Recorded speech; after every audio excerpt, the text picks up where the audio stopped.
L'histoire naturelle de l'asthme est variable et difficile à prédire pour un enfant particulier. Les enfants asthmatiques connaissent une rémission complète plus fréquemment que les adultes. Cependant, l'évolution vers une maladie grave est inhabituelle dans tous les groupes d'âge, bien qu'il existe des décès soit dus à l'asthme, mais ils sont rares. Et l'asthme, en l'absence d'autres comorbides, n'affecte généralement pas l'espérance.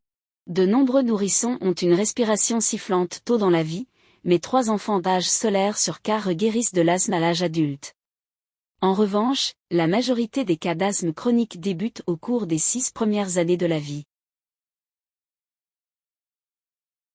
L'asthme chez l'enfant occupe le 4e rang chronologique, dans la marche atopique, devancé par l'allergie cutanée, eczéma atopique, chez le nourrisson, puis l'allergie alimentaire chez le jeune enfant, puis l'allergie nasale chez l'enfant préscolaire.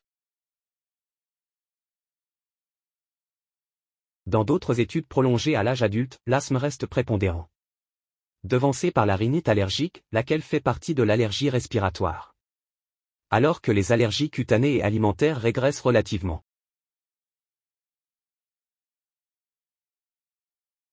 Les enfants ayant reçu un diagnostic d'asthme peuvent avoir un risque d'environ 20 à 25% de persistance des symptômes jusqu'à l'âge adulte.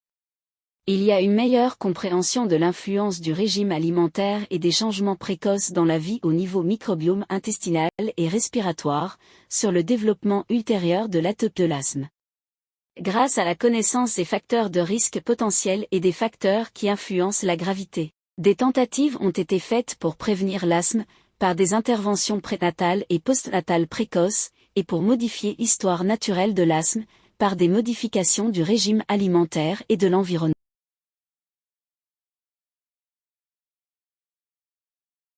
Une étude prospective qui a suivi 1623 enfants avant la naissance jusqu'à l'âge de 9 ans, a examiné les facteurs de risque de respiration sifflante transitoire précoce, 13%, et de respiration sifflante persistante, 13%, par rapport à une respiration sifflante jamais peu fréquente, 74%. L'asthme paternel est facteur de risque de respiration sifflante persistante chez les hommes, mais pas chez les filles. L'asthme maternel était un facteur de risque de respiration sifflante persistante chez les deux sexes. La bronchiolite avant l'âge d'1 an était un facteur de risque d'asthme persistant chez les deux sexes. La dermatite atopique était un facteur de risque tout aussi important chez les deux sexes.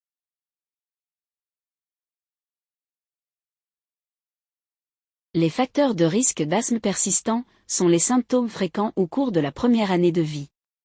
L'eczéma. Niveau élevé d'IgE antécédent maternel d'asthme. Tabagisme maternel.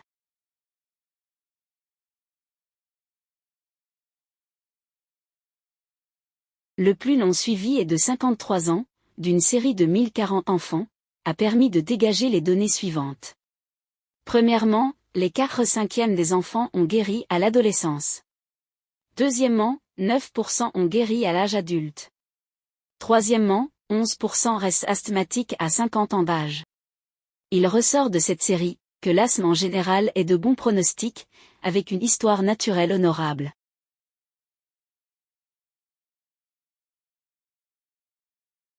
Un sous-groupe d'enfants, aux environs de 25%, avec une respiration sifflante avant l'âge de 6 ans, présentera une persistance des symptômes et développera éventuellement un asthme clinique.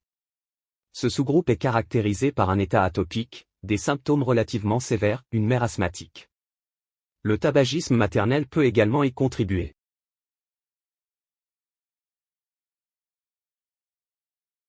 Une fonction pulmonaire anormale pendant l'enfance et le sexe masculin étaient les principaux prédicteurs d'une croissance pulmonaire anormale et d'un déclin précoce. La croissance réduite et la croissance réduite accompagnée de schémas de déclin précoce étaient plus susceptibles de se transformer en une limitation chronique et irréversible du débit d'air, même en l'absence d'exposition à la fumée de cigarettes. Globalement, la moitié des enfants dont la fonction pulmonaire est réduite au début sera altérée par la suite malgré un environnement sain.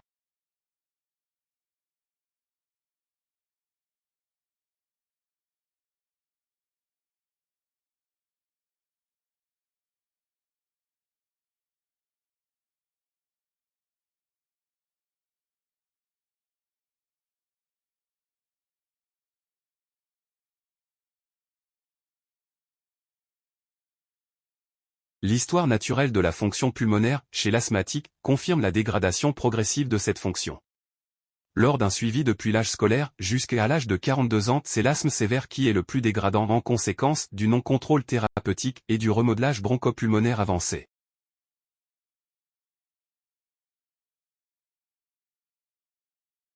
Environ 60% recevaient au moins 3 médicaments de contrôle à long terme.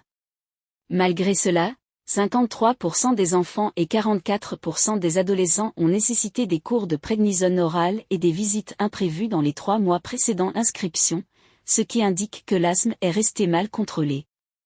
La fonction pulmonaire diminuait avec l'âge, en particulier chez les adolescents de sexe masculin. L'asthme sévère du garçon et de l'adolescent nécessite des recherches particulières, afin de décortiquer cette entité, pour une meilleure prise en charge thérapeutique, et un meilleur pronostic pulmonaire.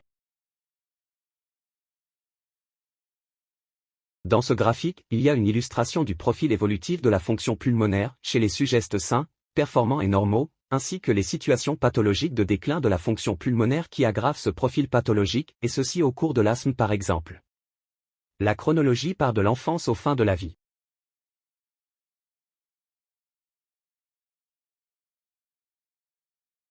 L'histoire naturelle de l'enfant asthmatique est passionnante, pleine de défis, de surprises, pour notre état actuel de connaissance. Mais aussi de malheurs dans les formes sévères, difficiles à contrôler dès le début ou à l'adolescence, avec les styles modernes de vie inadaptés à des poumons débilités par leur épigénome. 4 types de parcours se dressent. Celui de l'asthme persistant à l'âge adulte, 20 à 80%, selon les séries. Ceci est expliqué par un épigénome chargé et exposome agressif. Le deuxième parcours concerne les formes de wheezing totalement régressives, et à jamais, ce sont les formes transitoires. Le troisième parcours concerne les formes rémissionnantes relapsantes qui se réveillent à l'adolescence adulte. Ce réveil est expliqué par de nouvelles habitudes malsaines, tabagisme actif, obésité, nouveaux allergènes, chats, chiens, etc.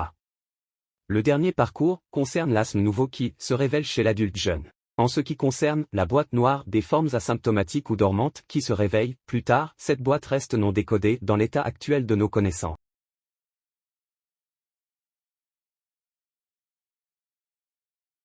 Est-il possible de modifier le cours de l'histoire naturelle de l'asthme?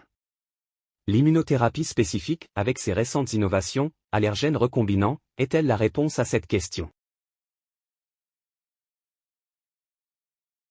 Quant à l'immunothérapie spécifique et de son action sur l'histoire naturelle de l'asthme, c'est la seule thérapeutique à visée étiologique qui permet de modifier l'évolution de la maladie en assurant une rémission après l'interruption de la procédure. La prévention de nouvelles sensibilisations par l'immunothérapie reste discutée.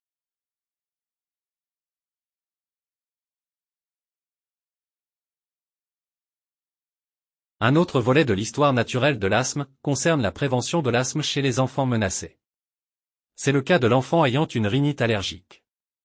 Peut-on détruire le pont menant à l'asthme?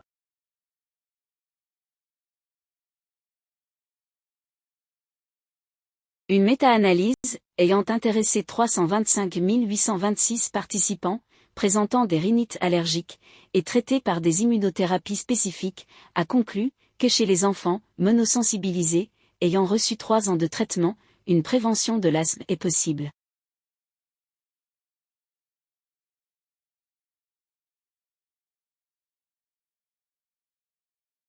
Chez l'enfant souffrant de rhinite monoallergique, chez qui une immunothérapie spécifique réalisée sur 3 ans peut prévenir la survenue ultérieure de l'asthme.